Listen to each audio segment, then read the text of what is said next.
First stone ಅಂದ ತಕ್ಷಣ ಎಲ್ರಿಗೂ ಕಿಡ್ನಿ ಸ್ಟೋನೇ ತಲೆಗೆ ಹೊಳೆಯೋದು. ಪಿತ್ತಕೋಶ ಎಲ್ಲಿರುತ್ತೆ, ಏನ್ ಕತೆ? ಪಿತ್ತಕೋಶ ಅನ್ನೋದು ಒಂದು ಸಣ್ಣ ಅಂಗ ಅಷ್ಟೇ, ಇಷ್ಟೇ ಎಷ್ಟಿರುತ್ತೆ, ಒಂದು 5-6 ಸೆಂಟಿಮೀಟರ್ ಅಷ್ಟು. ಆ ಲಿವರ್ ಕೆಳಗಡೆ ಒಂದು ಚಿಕ್ಕ ಅಂಗ ಬಲೂನ್ ತರ ಇರುತ್ತೆ. ಚಿಕ್ಕ ನಮ್ದು ಬಲೂನ್ ಡಿಫ್ಲೇಟ್ ಆದಾಗ ಇರುತ್ತಲ್ಲ, ಆ ಥರದ್ದು ಇಷ್ಟೇ ಎಷ್ಟು. ನಾವು ಊಟ ಮಾಡಿದ ತಕ್ಷಣ, ಊಟ ಹೊಟ್ಟೆ ಒಳಗಡೆ ಜಠರದ ಒಳಗಡೆ ಹೋದ ತಕ್ಷಣ ಅದಕ್ಕೆ ಒಂದು ಸಿಗ್ನಲ್ ಬರುತ್ತೆ, ಊಟ ಬಂತು ಅಂತ. ನಾವು ಬೆಲ್ ಹೊಡೆಯೋ ಥರ ಬಂತು ಅಂತ ಗೊತ್ತಾದ ತಕ್ಷಣ ಗಾಲ್ ಬ್ಲಾಡರ್ ಕಾಂಟ್ರಾಕ್ಟ್ ಆಗುತ್ತೆ. ಸೊ ಗಾಲ್ ಸ್ಟೋನ್ ಅಂತ ಹೇಳಿದ್ರೆ ಏನು ಅಂತ ಸಿಂಪಲ್ ಆಗಿ ಅರ್ಥ ಮಾಡ್ಕೊಳ್ಳೋಕ್ಕೆ, ಒಂದು ಲೋಟ ನೀರು ಇಟ್ಕೊಳ್ಳಿ. ಆ ನೀರಿನಲ್ಲಿ ನೀವು ಸ್ವಲ್ಪ ಉಪ್ಪು ಹಾಕಿ. ಉಪ್ಪು ಏನಾಗುತ್ತೆ? ಕರಗುತ್ತೆ. ಇನ್ನೊಂಚೂರು ಉಪ್ಪು ಹಾಕಿದ್ರೆ ನಾನು ಹಾಕ್ತಾನೆ ಹೋದರೆ ಒಂದು ಮಿತಿ ಮೀರಿದ ಮೇಲೆ ಆ ಉಪ್ಪು ಕರಗೋದಿಲ್ಲ. ನಾನು ನನ್ನ ಪೇಷಂಟ್ಸಿಗೆ ಅಥವಾ ಇದು ಹೇಳಿದಾಗ ಅವ್ರು ನೆಕ್ಸ್ಟ್ ಕ್ವೆಶ್ಚನ್, ಸರ್ ಆದರೆ ನನ್ನ ಕೊಲೆಸ್ಟ್ರಾಲ್ ಲೆವೆಲ್ಸ್ ನಾರ್ಮಲ್ ಇದೆಯಲ್ಲ. ಒಂದು ಮಿತಿ ಮೀರಿದ ಮೇಲೆ, ಸೂಪರ್ ಸ್ಯಾಚುರೇಟ್ ಆದಾಗ ಕೊಲೆಸ್ಟ್ರಾಲ್ ಸೆಟಲ್ ಡೌನ್ ಆಗಿ ಅದು ಕಲ್ಗಳಾಗಿ ಫಾರ್ಮ್ ಆಗುತ್ತೆ. ನಾನು ಹೇಳ್ತಿರೋದು ಪಿತ್ತದಲ್ಲಿರುವ ಕೊಲೆಸ್ಟ್ರಾಲ್, ಬ್ಲಡ್ ಅಲ್ಲಿ ಇರುವಂತ ಕೊಲೆಸ್ಟ್ರಾಲ್. ಅನಾಲಿಸಿಸ್ ಮಾಡಿದಾಗ ಈ ಸ್ಟೋನ್ಸ್ ಸ್ಟ್ರಕ್ಚರ್ ಹೆಂಗೆ ಅಂತಂದ್ರೆ, ಒಂದು ಕೊಲೆಸ್ಟ್ರಾಲ್ ಸ್ಟೋನ್ಸ್ ಅಂತೀವಿ, ಇನ್ನೊಂದಿಷ್ಟು ಹಿಮೋಲಿಟಿಕ್ ಅನಿಮಿಯಾಸ್ ಅಂತ ಅದರಲ್ಲಿ ಬರೋಂಥದ್ದು ಸ್ಟೋನ್ಸ್. ತಿಂಗಳಿಗೆ 1 ಸತಿ 2 ಸತಿ ಹೊಟ್ಟೆ ಒಂಥರ ಉಬ್ರ, ನೆನ್ನೆ ರಾತ್ರಿ ಏನೋ ತಿಂದಿರಬೇಕು ಅಥವಾ ಒಂದು ಪೆಗ್ ಜಾಸ್ತಿ ಹಾಕಿರಬೇಕು, ಅದಕ್ಕೆ ಆಗಿದೆ ಅಂತ ನಾವು ಅನ್ಕೋತೀವಿ. ನೀವೇ ಹೇಳಿ, ನಿಮಗೆ ಈ ಥರ ಸಿಂಪ್ಟಮ್ ಆದರೆ ತಕ್ಷಣ ನೀವು ಡಾಕ್ಟರ್ ಹತ್ರ ಹೋಗ್ತೀರಾ? ಖಂಡಿತ ಹೋಗಲ್ಲ.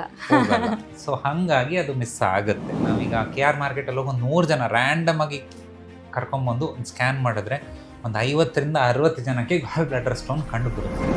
ಗಾಲ್ ಬ್ಲಾಡರ್ ಸ್ಟೋನ್ ಕಾಂಪ್ಲಿಕೇಟ್ ಆಯಿತು ಅಂದರೆ ಪಿತ್ತದ ನಾಳದಲ್ಲಿ ಎಲ್ಲಾದರೂ ಹೋಯಿತು, ಸಿಕ್ಕಾಕೊಳ್ತು ಹಾಗೆ ಅಂತಾದರೆ ಜಾಂಡಿಸ್ ಕೂಡ ಬರ್ಬೋದು. ಜಿಡ್ಡಿನಂಶ ಜಾಸ್ತಿ ಇರೋಂಥದ್ದು ಊಟ ತಿಂದು ನೆಕ್ಸ್ಟ್ ದಿವಸ ನಿಮಗೆ ಹೊಟ್ಟೆ ನೋವು ಬಂತು ಅಥವಾ ಆವಾಗ ಹೊಟ್ಟೆ ನೋವು ಬಂತು ಅನ್ನೋ ಪ್ಯಾಟರ್ನ್ ನೀವು ಅಬ್ಸರ್ವ್ ಮಾಡಿದ್ರೆ, ಜೀವನ ಶೈಲಿ ಅನ್ನೋದು is, answer is is for ಎಲ್ಲ ಡಿಸೀಸಸ್ಸಿಗೂ. ಈಗ ನಮ್ಮಲ್ಲಿ ಇವತ್ತಿನ ಕಾಲದಲ್ಲಿ ಇರೋ ಎಲ್ಲ ಡಿಸೀಸಿಗೂ ಜೀವನ ಶೈಲಿ ಒಂದು ಕಾರಣ ಇದ್ದೇ ಇದೆ.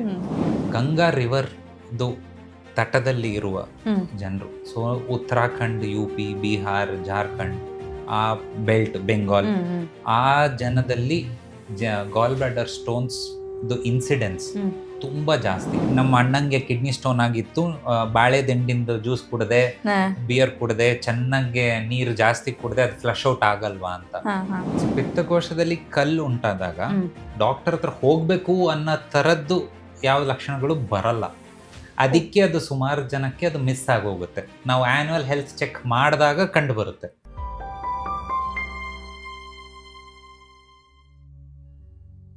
ವಿಜಯ ಕರ್ನಾಟಕ ವೀಕ್ಷಕರಿಗೆ ನಮಸ್ತೆ, ನಾನು ರಕ್ಷಾ ಕೋಟ್ಯಾನ್. ಸಾಮಾನ್ಯವಾಗಿ ಒಬ್ಬ ವ್ಯಕ್ತಿಗೆ ಸ್ಟೋನ್ ಆಯ್ತು ಅಂತ ಹೇಳಿದಾಗ ನಾವು ಕಾಮನ್ ಆಗಿ ಕಿಡ್ನಿ ಸ್ಟೋನ್ ಬಗ್ಗೆ ಕೇಳಿರ್ತೀವಿ. ಕಿಡ್ನಿ ಸ್ಟೋನ್ ಆಯ್ತಂತೆ ಅಥವಾ ಅವರಿಗೆ ಕಿಡ್ನಿಯಲ್ಲಿ ಏನೋ ಸಮಸ್ಯೆ ಆಯಿತು ಅಂತ. ಆದರೆ ಸ್ಟೋನ್ ಅಂದ ತಕ್ಷಣ ಬರೀ ಅದೊಂದು ಕಿಡ್ನಿಯಲ್ಲಿ ಮಾತ್ರ ಆಗುವಂಥದ್ದಲ್ಲ, ಪಿತ್ತಕೋಶದಲ್ಲೂ ಕೂಡ ಕಲ್ಲುಗಳು ಉಂಟಾಗುವಂತಹ ಸಾಧ್ಯತೆ ಇರುತ್ತೆ. ಈ ಬಗ್ಗೆ ಹೆಚ್ಚಿನ ಜನರಿಗೆ ತಿಳಿದಿದ್ರೂ ಕೂಡ ಅದರ ಬಗ್ಗೆ ಡೀಪ್ ಇನ್ಫಾರ್ಮೇಶನ್ ತಿಳಿದಿರ್ಲಿಕ್ಕಿಲ್ಲ. ಹಾಗಾಗಿ ಇವತ್ತಿನ ಕಾರ್ಯಕ್ರಮದಲ್ಲಿ ಪಿತ್ತಕೋಶ ನಮ್ಮ ಆರೋಗ್ಯಕ್ಕೆ ಯಾಕೆ ಇಂಪಾರ್ಟೆಂಟ್ ಆಗಿರುತ್ತೆ, ಅಲ್ಲಿ ಒಂದು ವೇಳೆ ಕಲ್ಲು ಉಂಟಾಯಿತು ಅಂತ ಹೇಳಿದಾಗ ಯಾವ ಸಮಸ್ಯೆ ಉಂಟಾಗಬಹುದು ಅಥವಾ ಯಾವ ಜಾಗದಲ್ಲಿ ಕಲ್ಲುಗಳು ಇದೆ ಅನ್ನೋದು ಎಷ್ಟು ಇಂಪಾರ್ಟೆಂಟ್ ಆಗಿರುತ್ತೆ, ಇದನ್ನ ತಡೆಗಟ್ಟೋದು ಹೇಗೆ ಅಥವಾ ಇದಕ್ಕೆ ಚಿಕಿತ್ಸೆ ಯಾವ ರೀತಿಯಾಗಿರುತ್ತೆ, ಎಲ್ಲಾ ಪಿತ್ತಕೋಶದ ಕಲ್ಲುಗಳಿಗೂ ಸರ್ಜರಿ ಬೇಕೇ ಬೇಕಾಗುತ್ತಾ, ಈ ವಿಚಾರದ ಬಗ್ಗೆ ಹೆಚ್ಚಿನ ಮಾಹಿತಿಯನ್ನ ತಿಳಿಸ್ಕೊಡೋದಕ್ಕೆ ಇವತ್ತು ನಮ್ಮ ಜೊತೆ ಇದ್ದಾರೆ doctor Kaushik Subrahmanyan, senior consultant surgical gastroenterology, Aster Whitefield, Bangalore. Doctor, ಕಾರ್ಯಕ್ರಮಕ್ಕೆ ಸ್ವಾಗತ. ನಮಸ್ತೆ ಸರ್. ಸರ್ ಹೇಗಿದ್ದೀರಾ? ಚೆನ್ನಾಗಿದೆ ಮೇಡಮ್, ನೀವು ಹೇಗಿದ್ದೀರಾ? ನಾನು ಆರಾಮಾಗಿದ್ದೀನಿ ಸರ್. ಸ್ಟೋನ್ ಅಂತ ಬಂದಾಗ ನಾವು ಕಾಮನ್ ಆಗಿ ಯೋಚನೆ ಮಾಡುವಂಥದ್ದು ಕಿಡ್ನಿ ಸ್ಟೋನ್ ಬಗ್ಗೆ, ಬಟ್ ನಾವು ಇವತ್ತಿನ ಕಾರ್ಯಕ್ರಮದಲ್ಲಿ ಮಾತಾಡ್ತಾ ಇರುವಂಥದ್ದು ಪಿತ್ತಕೋಶದ ಕಲ್ಲಿನ ಬಗ್ಗೆ ಅಥವಾ ಗಾಲ್ ಸ್ಟೋನ್ ಅಂತ ನಾವೇನು ಕರಿತೀವಿ.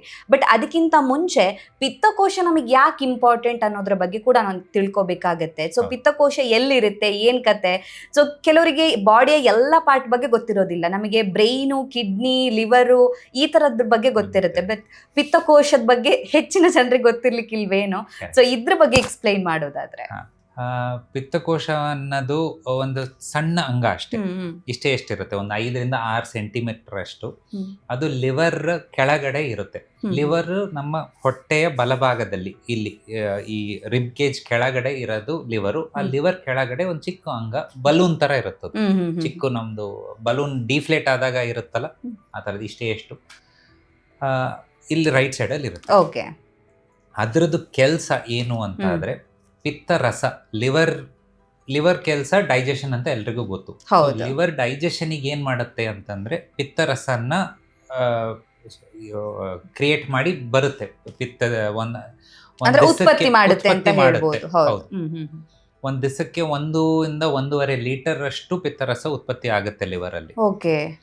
ಅದು ನಾವು ಊಟ ಮಾಡಿದಾಗ ಬಂದು ನಮ್ಮ ಸಣ್ಣ ಕರಳಿಗೆ ಬಂದು ಜಾಯಿನ್ ಆಗಿ ಅಲ್ಲಿ ಡೈಜೆಷನ್ಗೆ ಅದ್ರದ್ದು ಕೆಲಸ ಮಾಡಬೇಕು.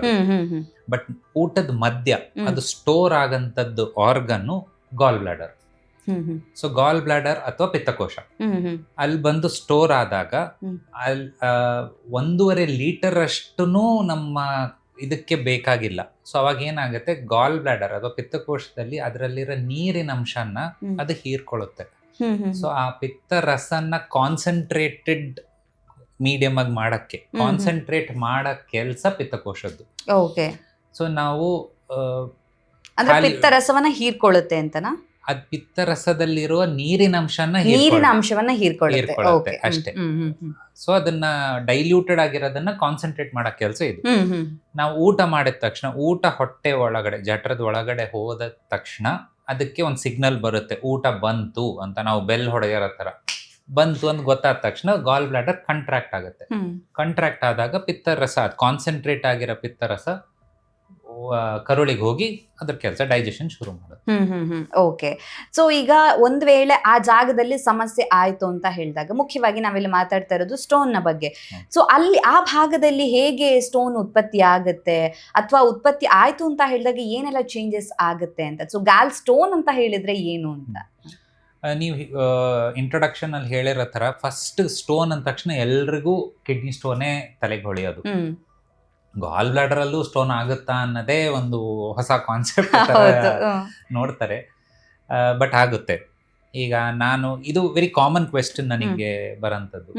ನಾನು ನನ್ನ ಪೇಷಂಟ್ಸಿಗೆ ಹೇಳೋದು, ಸಿಂಪಲ್ ಆಗಿ ಅರ್ಥ ಮಾಡ್ಕೊಳಕ್ಕೆ, 1 ಲೋಟ ನೀರು ಇಟ್ಕೊಳ್ಳಿ. ಆ ನೀರಿನಲ್ಲಿ ನೀವು ಸ್ವಲ್ಪ ಉಪ್ಪು ಹಾಕಿ. ಉಪ್ಪು ಏನಾಗುತ್ತೆ, ಕರಗುತ್ತೆ. ಇನ್ನೊಂಚೂರು ಉಪ್ಪು ಹಾಕಿದ್ರೆ ನಾನು ಹಾಕ್ತಾನೆ ಹೋದ್ರೆ ಒಂದು ಮಿತಿ ಮೀರಿದ ಮೇಲೆ ಆ ಉಪ್ಪು ಕರಗೋದಿಲ್ಲ, ಅದು ಹಂಗೆ ಕೆಳಗಡೆ ಸೆಟಲ್ ಆಗಿ ಉಪ್ಪು ಹಂಗೆ ನಮಗೆ ಕಾಣುತ್ತೆ. ಕರೆಕ್ಟಾ? ಹೌದು. ಸ್ಕೂಲಲ್ಲಿ ಈ ತರದೆಲ್ಲ ಎಕ್ಸ್ಪೆರಿಮೆಂಟ್ಸ್ ಮಾಡ್ತೀವಿ. ಹೌದಾ?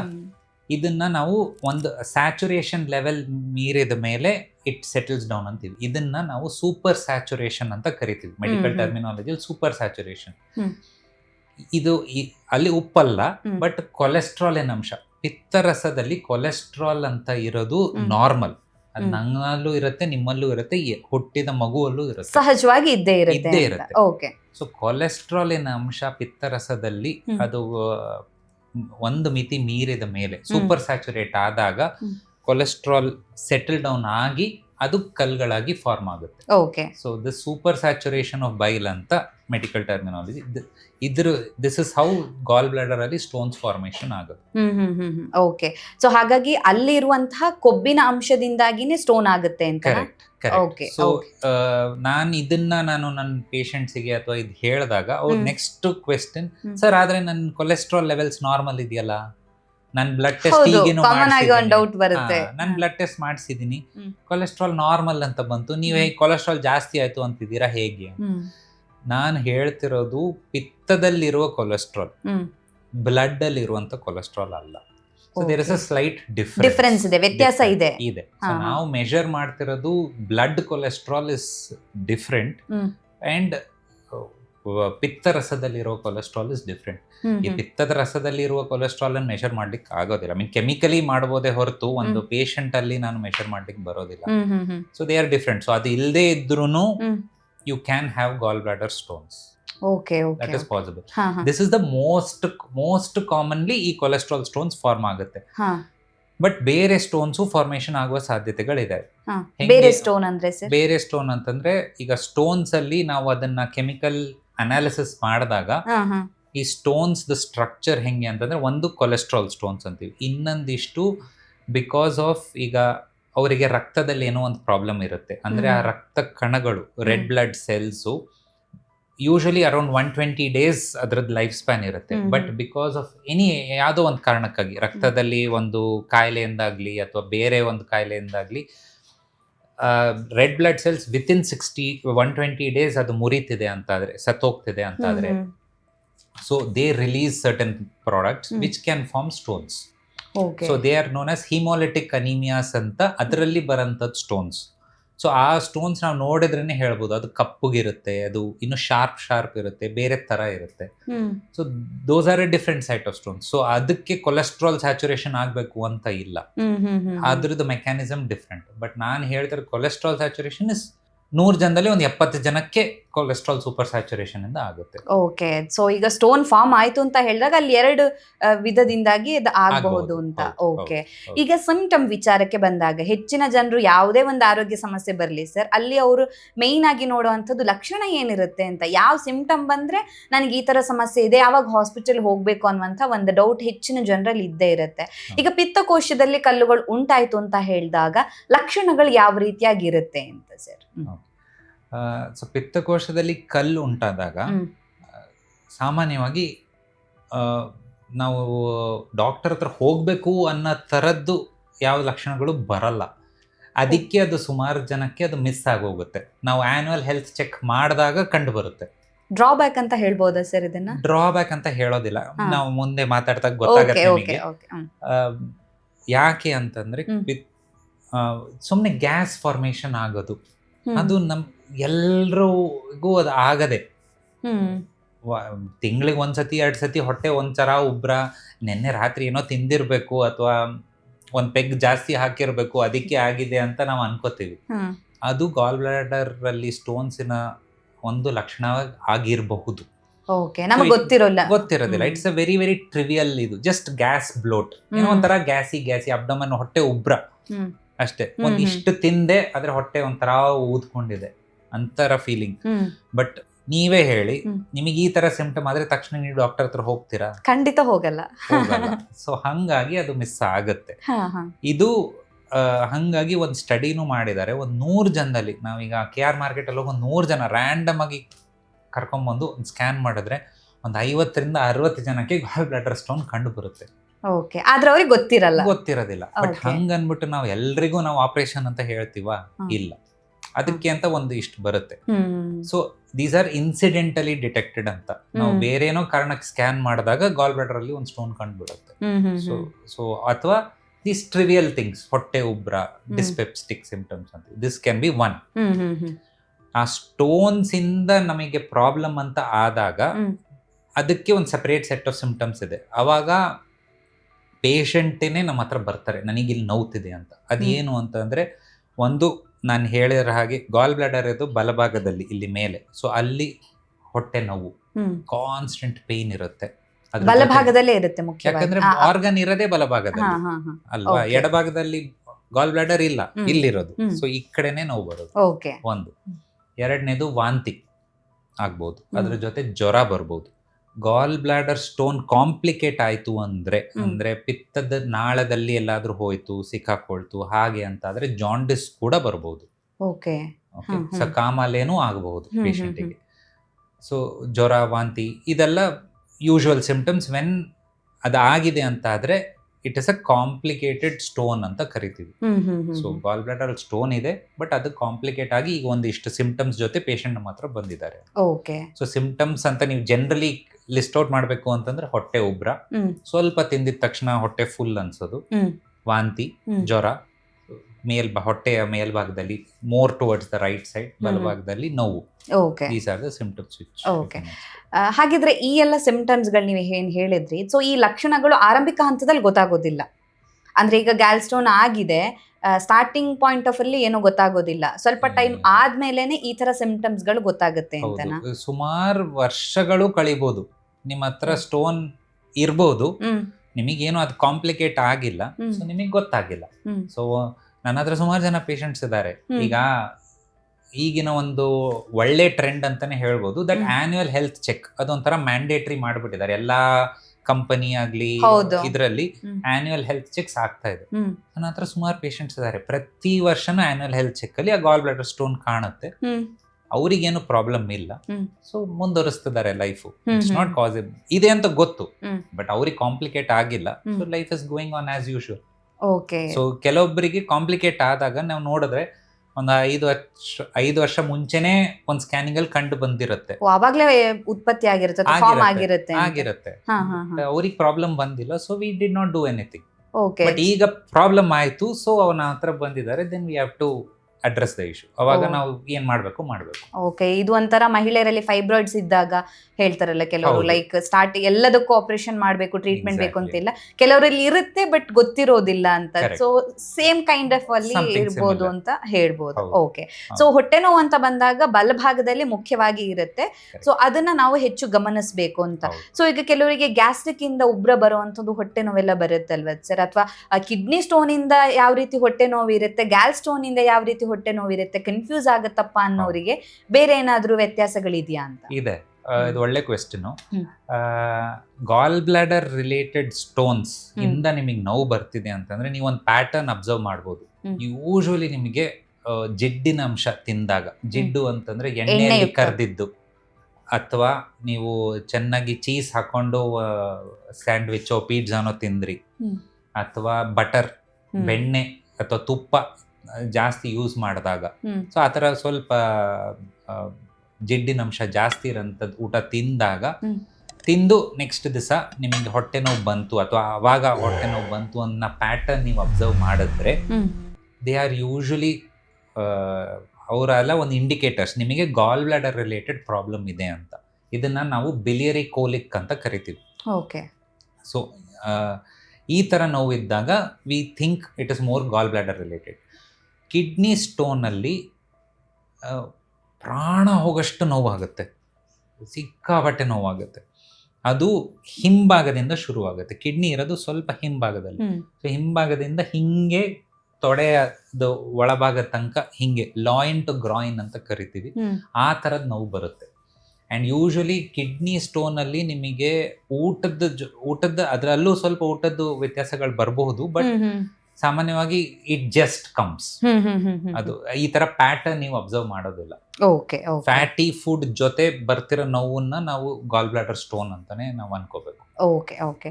ಸೊ ಹೇಗೆ ಕಲ್ ಫಾರ್ಮ್ ಆಗುತ್ತೆ ಅನ್ನೋದ್ರ ಬಗ್ಗೆ ನೀವು ಆಗ್ಲೇ ಹೇಳಿದ್ರಿ ಡಾಕ್ಟರ್, ಅಂದ್ರೆ ಅಲ್ಲಿ ಕೊಲೆಸ್ಟ್ರಾಲ್ ಅಂಶದಿಂದ ಕಾರಣ ಆಗಬಹುದು ಅಂತ. ಸೊ ಹಾಗಿದ್ರೆ ಇದು ಲೈಫ್ ಸ್ಟೈಲ್ ಮಿಸ್ಟೇಕಾ ಅನ್ನೋದು ಒಂದು ಕ್ವೆಶನ್ ಬರುತ್ತೆ. ಅಂದ್ರೆ ನಮ್ಮ ಜೀವನ ಶೈಲಿ, ನಮ್ಮ ಆಹಾರ ಪದ್ಧತಿಯಿಂದ ಈ ಒಂದು ಸ್ಟೋನ್ ಬರುತ್ತಾ ಅಂತ. ಯಾಕಂದ್ರೆ ಈಗ ಕಿಡ್ನಿ ಸ್ಟೋನ್ ಅಂದಾಗ ನಾವು ಹೇಳ್ತಾರೆ ತುಂಬಾ ಜನ ಡಿಹೈಡ್ರೇಷನ್ ಆಗಿರಬಹುದು, ಅಥವಾ ಕೆಲವೊಂದು ಇನ್ಫೆಕ್ಷನ್ ಇಂದ, ಆ ತರ ಒಂದಿಷ್ಟು ಕಾರಣಗಳಿದಾವೆ. ಆದ್ರೆ ಇಲ್ಲಿ ಪಿತ್ತಕೋಶದ ಕಲ್ಲುಗಳು ಅಂತ ಬಂದಾಗ ಇದಕ್ಕೂ ಜೀವನ ಶೈಲಿಗೂ ಏನಾದ್ರೂ ಸಂಬಂಧ ಇದೆಯಾ, ಹೇಗೆ ಅಂತ? ಜೀವನ ಶೈಲಿ ಅನ್ನೋದು is, answer is is for ಎಲ್ಲಾ ಡಿಸೀಸಸ್ಸಿಗೂ. ಈಗ ನಮ್ಮಲ್ಲಿ ಇವತ್ತಿನ ಕಾಲದಲ್ಲಿ ಇರೋ ಎಲ್ಲಾ ಡಿಸೀಸಿಗೂ ಜೀವನ ಶೈಲಿ ಒಂದು ಕಾರಣ ಇದ್ದೇ ಇದೆ. ಆದ್ರೆ ಗಾಲ್ ಬ್ಲಾಡರ್ ಸ್ಟೋನಿಗೆ genetic is also one major component. ಇಂಡಿಯಾದಲ್ಲಿ ಮಾತ್ರ ನೀವು ನೋಡಿದ್ರೆ ಗಂಗಾ ರಿವರ್ದು ತಟದಲ್ಲಿ ಇರುವ ಜನರು, ಸೊ ಉತ್ತರಾಖಂಡ್, UP, ಬಿಹಾರ್, ಜಾರ್ಖಂಡ್, ಆ ಬೆಲ್ಟ್, ಬೆಂಗಾಲ್, ಆ ಜನದಲ್ಲಿ ಗಾಲ್ ಬ್ಲಾಡರ್ ಸ್ಟೋನ್ಸ್ ಇನ್ಸಿಡೆನ್ಸ್ ತುಂಬಾ ಜಾಸ್ತಿ ಕಂಪೇರ್ ಟು ನಾವು ಸೌತ್ ಇಂಡಿಯನ್ಸ್, ಈ ಕರ್ನಾಟಕದವರಾಗ್ಲಿ ಅಥವಾ ಸೌತ್ ಇಂಡಿಯನ್ಸ್ ಕಂಪೇರ್ ಮಾಡಿದ್ರೆ ಅಲ್ಲಿ ಜಾಸ್ತಿ. It is purely one component is genetic. ಅದು ಇಲ್ಲ ಅಂತ ಹೇಳಕ್ ಆಗೋದೇ ಇಲ್ಲ. ಬಟ್ ನೀವು ಹೇಳಿರೋ ಹಾಗೆ ನಿಮ್ದು ಇನ್ಟೇಕಿಗೂ ಔಟ್ಪುಟ್ಟಿಗೂ ನೀವು ಅಷ್ಟೊಂದು ನೀವು ಸೆಡೆಂಟ್ರಿ ಲೈಫ್ ಸ್ಟೈಲ್, ಕೂತು ಅಷ್ಟೇ ಕೆಲಸ ಮಾಡುವಂಥದ್ದು ಕೆಲಸ, ಅಷ್ಟು ಫಿಸಿಕಲ್ ವರ್ಕೌಟ್ ಇಲ್ಲ ಅನ್ನೋದೆಲ್ಲನೂ play a role, but not a major role ಅಂತ ಹೇಳೋದಿಲ್ಲ. ಓಕೆ. ಸೊ ಡಿಹೈಡ್ರೇಷನ್ಗೂ ಈ ಗಾಲ್ ಸ್ಟೋನ್ಗೂ ಸಂಬಂಧ ಇದೆಯಾ? ಸಂಬಂಧ ಇಲ್ಲ. ಅದು ನೀವು ಹೇಳಿರೋ ತರ it is only kidney stone related ಆಗಿರಬೇಕು. ಗಾಲ್ ಬ್ಲಾಡರ್ ಸ್ಟೋನಿಗೂ ಡಿಹೈಡ್ರೇಷನ್ಗೂ ನೋ ರಿಲೇಷನ್ ಅಟ್ ಆಲ್. ಯಾಕಂದ್ರೆ ನೀವು ಹೇಳ್ತಿರೋ ಕ್ವೆಶ್ಚನ್ ಪೇಷಂಟ್ಸು ಕೇಳ್ತಾರೆ, ನನಗೆ ನಮ್ಮ ಅಣ್ಣಂಗೆ ಕಿಡ್ನಿ ಸ್ಟೋನ್ ಆಗಿತ್ತು, ಬಾಳೆ ದಿಂಡಿಂದ ಜ್ಯೂಸ್ ಕುಡದೆ, ಬಿಯರ್ ಕುಡದೆ, ಚೆನ್ನಾಗಿ ನೀರು ಜಾಸ್ತಿ ಕುಡದೆ, ಅದು ಫ್ಲಶ್ ಔಟ್ ಆಗಲ್ವಾ ಅಂತ.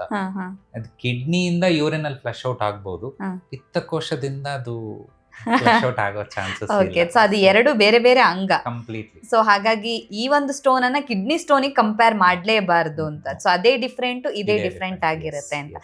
ಡಾಕ್ಟರ್, ಈಗ ಸಾಮಾನ್ಯವಾಗಿ ನೀವು ಯಾವ ವಯಸ್ಸಿನವರಲ್ಲಿ ಈ ಸಮಸ್ಯೆನ ಕಾಣ್ತೀರಾ, ಅಥವಾ ಇದು ಮಹಿಳೆಯರಲ್ಲೇ ಜಾಸ್ತಿ ಬರುತ್ತೆ ಅಂತ ಕೆಲವರು ಹೇಳ್ತಾರೆ, ಇದು ನಿಜವಾಗಿಯೂ ಹೌದಾ, ವೈಜ್ಞಾನಿಕ ಕಾರಣ ಬೇರೆ ಏನಾದ್ರೂ ಇದೆಯಾ ಅಂತ? ಮಹಿಳೆಯರಲ್ಲಿ ಜಾಸ್ತಿ ಕಂಡು ಬರೋದೇನೋ ನಿಜ. ಅದು ಸೈಂಟಿಫಿಕ್ ರೀಸನ್ ಅಂತ ಕೇಳಿದ್ರೆ ಅವರಲ್ಲಿರುವ ಹಾರ್ಮೋನಲ್ ಚೇಂಜಸ್. ಸೊ ಈಸ್ಟ್ರೋಜನ್ ಮತ್ತು ಪ್ರೊಜೆಸ್ಟ್ರೋನ್ ಅಂತ 2 ಹಾರ್ಮೋನ್ಸ್ ಇರುತ್ತೆ. ಅವ್ರದ್ದು ಮಂತ್ಲಿ ಸೈಕಲ್ಸಿಗೆ ರಿಲೇಷನ್ ಅಲ್ಲಿ ಹೆಚ್ಚು ಕಮ್ಮಿ ಆಗ್ತಿರತ್ತೆ. ಅಥವಾ ಅವರು ಕಾಂಟ್ರಾಸೆಪ್ಷನ್ಗೆ ಅಂತ ಅದು ಒಂದು ಮಾತ್ರೆಗಳು, ಗರ್ಭನಿರೋಧಕ ಮಾತ್ರೆಗಳನ್ನ ತಗೋತಿರ್ತಾರೆ, ಅದರಿಂದನೂ ಹಾರ್ಮೋನಲ್ ಚೇಂಜಸ್ ಆಗ್ತಿರುತ್ತೆ. ಸೊ ಅದರಿಂದನೂ ಆಗಬಹುದು. So that is scientifically proven ಮಹಿಳೆಯರಲ್ಲಿ ಜಾಸ್ತಿ ಅಂತ. And usually 3rd decade of life, 3rd or 4th decade ಅಂತೀವಿ, ಅಂದ್ರೆ 30ರಿಂದ 40 ಆ ವಯಸ್ಸಿನಲ್ಲಿ ಇದು ಜಾಸ್ತಿ ಕಂಡು ಬರುತ್ತೆ ಯೂಶುವಲಿ. ಬಟ್ ಚಿಕ್ಕ ಮಕ್ಕಳಲ್ಲೂ ಸಹಿತ ಇದು ಕಂಡು ಬರಬಹುದು. ನೋಡಿದೀವಿ. ಈಗ ನಾನು ಮುಂಚೆ ಹೇಳಿರೋ ಹಾಗೆ ಕೊಲೆಸ್ಟ್ರಾಲ್ ಸ್ಟೋನ್ಸ್ ಒಂದೇ ಅಲ್ಲ, ಬೇರೆ ಹಿಮೋಲಿಟಿಕ್ ಸ್ಟೋನ್ಸ್ ಅನ್ನ ತರದ್ದು ಬೇರೆ ತರದ್ದು ಇರುತ್ತೆ. ಸೊ ನಾನ್ ಮಕ್ಕಳಲ್ಲಿ ಗಾಲ್ ಬ್ಲಾಡರ್ ಸ್ಟೋನ್ ಕಂಡು ಬಂದ್ರೆ ನಮ್ದು ಫಸ್ಟ್ ಥಾಟ್ ಏನು ಅಂದ್ರೆ ಬೇರೆ ಏನೋ ಬ್ಲಡ್ಡಿನ ಸಮಸ್ಯೆನೂ ಮಗುಗೆ ಇರಬೇಕು.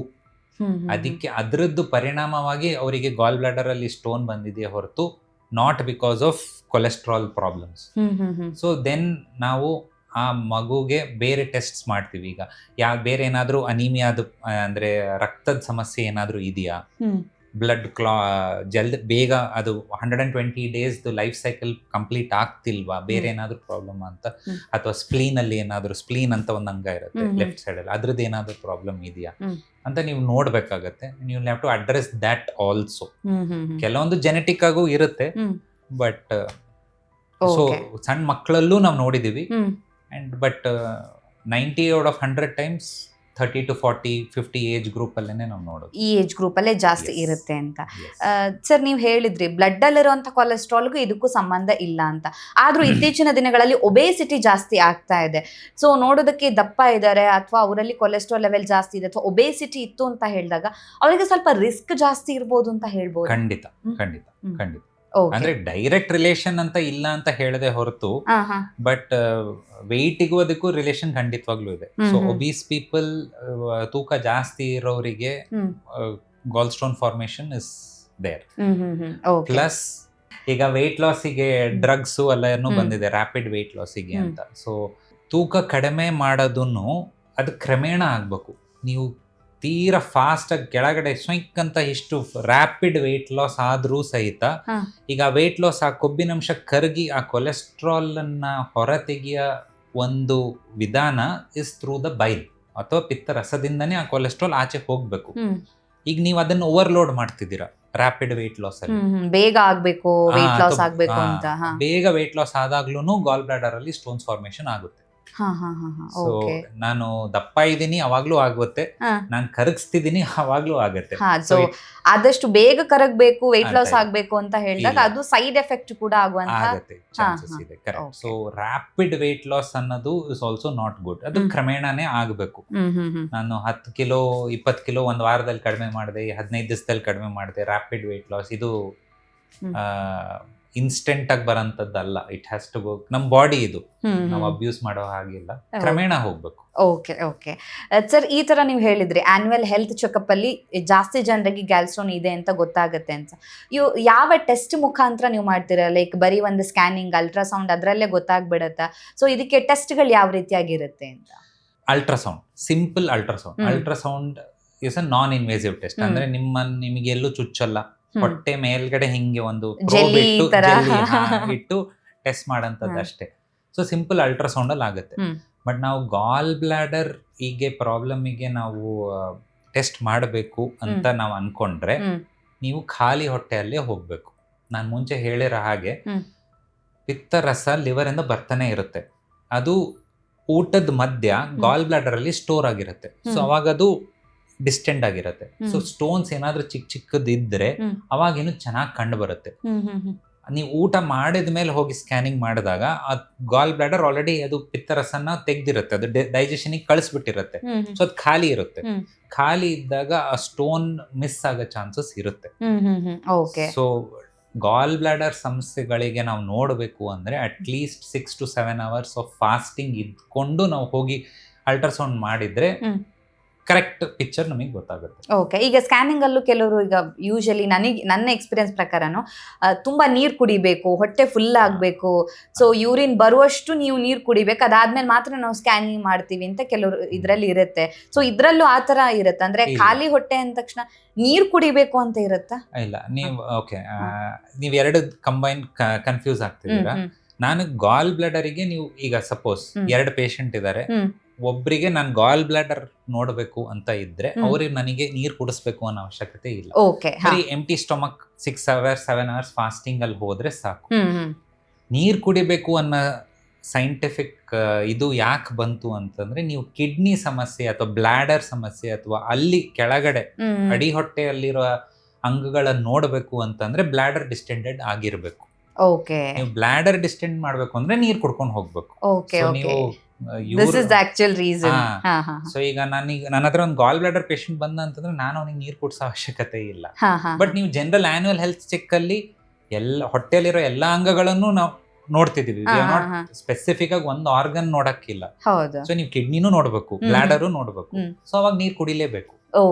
But it is scientific reasoning is different. Okay, thank you sir, thank you so much. ನಮ್ಮ ಇವತ್ತಿನ ಕಾರ್ಯಕ್ರಮದಲ್ಲಿ ಸೊ ಪಿತ್ತಕೋಶದಲ್ಲಿ ಕಲ್ಲು ಯಾಕೆ ಉಂಟಾಗುತ್ತೆ, ಇದರ ಹಿಂದೆ ಇರುವಂಥ ಕಾರಣಗಳೇನು, ಟ್ರೀಟ್ಮೆಂಟ್ ಆಪ್ಷನ್ಸ್ ಯಾವ ರೀತಿಯಾಗಿರುತ್ತೆ ಆ್ಯಂಡ್ ಪಿತ್ತಕೋಶದ ಪ್ರಯೋಜನಗಳು ಯಾವ ರೀತಿಯಾಗಿರುತ್ತೆ, ಸೊ ಎಲ್ಲ ವಿಚಾರದ ಬಗ್ಗೆ ನಮ್ಮ ಆಡಿಯನ್ಸ್ಗೆ ಒಂದು ಇನ್ಫಾರ್ಮೇಷನ್ ಅನ್ನು ಕೊಟ್ಟಿದ್ದೀರಾ. Thank you sir. ನಮಸ್ತೆ.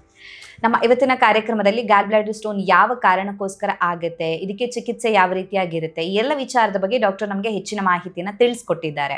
ಆರೋಗ್ಯಕ್ಕೆ ಸಂಬಂಧಿಸಿದಂಥ ಹೆಚ್ಚಿನ ವಿಡಿಯೋಗಳನ್ನು ನಮ್ಮ ವಿಜಯ ಕರ್ನಾಟಕ ಹೆಲ್ತ್ ಪೇಜ್ನಲ್ಲಿ ನೀವು ನೋಡಬಹುದು.